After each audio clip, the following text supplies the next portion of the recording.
EXAPunks by EXAPunks is once again his attempt to drive me crazy with programming style puzzles. Now this footage is being sped up, although it may be hard to see right now, but things should be happening in a second. Nevertheless, EXAPunks is yet another combination of his programming-based puzzle design and of course the allure of trying to beat your friends with the histograms. So, as you can see, we're once again back to programming with code on the left hand side. It is all pseudocode built exclusively for the game. But the story is that it is a dystopian future, as it always is the case with games like this, and you are a hacker who has unfortunately contracted a disease that is turning you into a computer. I'm not the one who came up with that one, folks, but unfortunately the medicine to use it or to help delay the effects is very expensive. So it's up to you to get a job and hopefully earn that money. So what begins with you doing this task that hits very close to home when I was having to really scrape by at the beginning, you will soon be contacted by an artificial AI that tasks you with performing hacking jobs all around the world. And of course, these hacks take in the form of the aforementioned puzzle programming challenges. Now, when it comes to EXAPunks, the story is definitely a lot more pronounced compared to something like TIS 100 or Shenzhen IO. And I think that's a good motivator to keep you invested and wanting to keep playing the game.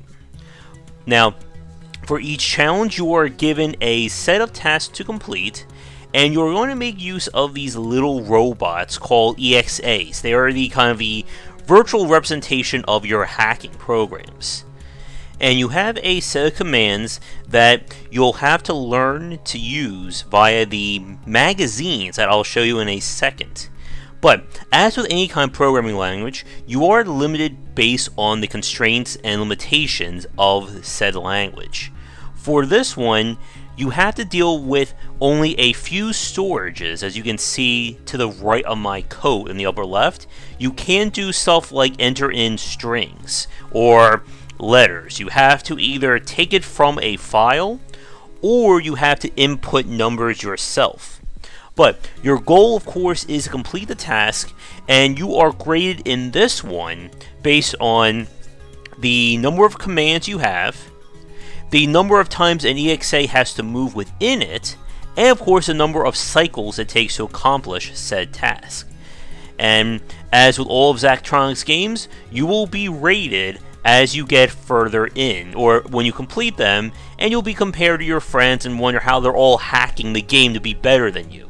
Although in a game like EXAPunks, that may be a little bit redundant. With the game, as we said, as with previous EXAPunks games, you're not going to be learning too much about the game or how to play it from within the game space itself.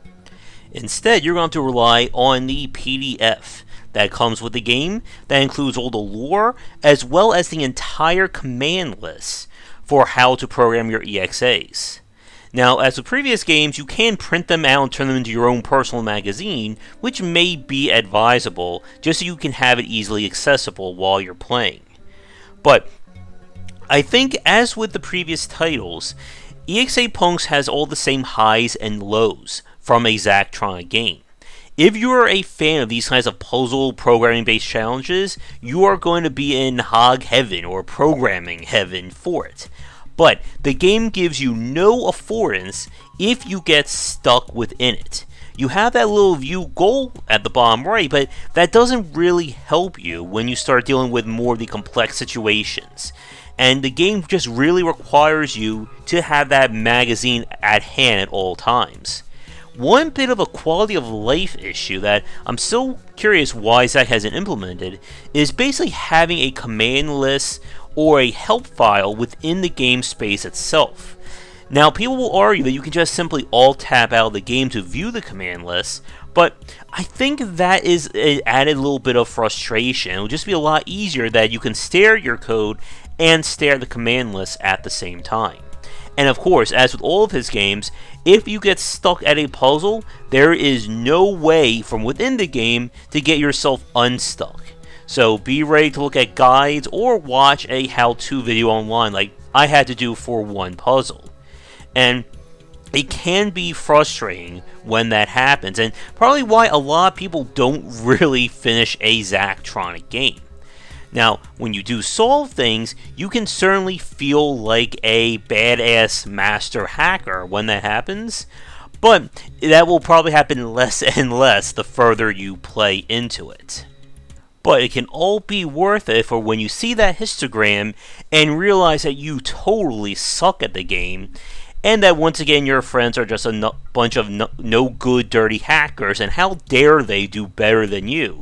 Which then of course forces you to go back into the puzzle and try and figure out a much more optimized solution for it.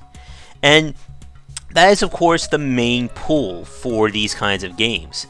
But with EXAPunks, it does have that added benefit that you have the story, which again I think is a smart play by Zach to give you more of a motivation to play rather than just going straight for the programming that we saw in TIS 100 and to a lesser extent Shenzhen IO. Now his previous game, Opus Magnum, did have more of a story element to it, but that was a completely different set of design. Now with EXAPunks, it is in early access, but Zach treats early access a bit differently. He puts his games up there when they're usually feature complete, maybe like 85 to 90% of the way done, and then uses early access as a way to get play testing and make any little revisions or changes to the game. So if you do decide to pick it up on Steam, you're going to get a game that is probably most of the way done at this point. So to wrap things up, EXAPunks once again falls within the same realm as Zach's previous games.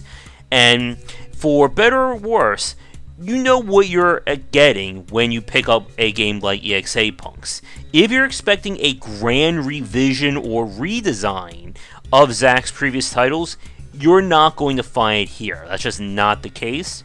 But while his games are certainly a niche genre market, if you fall within that niche, you're going to be in hacker heaven. And pretty much the only other alternatives, or at least at this level of quality, are the other games from Zach. So, with that said, we're going to wrap things up here. I would like to thank him for giving me a press key to check this one out, despite my inability at being a master hacker. And if you'd like me to take a look at your game in the future, please don't hesitate to get in touch, but check back for daily discussions on game design here, and on Game Wisdom, where we examine the art and science of games. And until next time, this has been EXAPunks. Before we get to the credits, just a quick shout out to the supporters over on patreon.com/GWBycer. Thank you so much for watching this video. If you enjoyed it, be sure to check back for our regular streaming, most nights at 9:30, 10 EST, and you'll find a schedule linked down below. For a collection of my writings as well as audio casts on design, you'll find that at game-wisdom.com. Be sure to follow me on Twitter at GWBycer. If you're interested in hanging out and talking about game design topics, we have a Discord channel with the basic tier open to everybody, and that is linked down below as well. If you'd like to support us on Patreon, it is at patreon.com/GWBycer.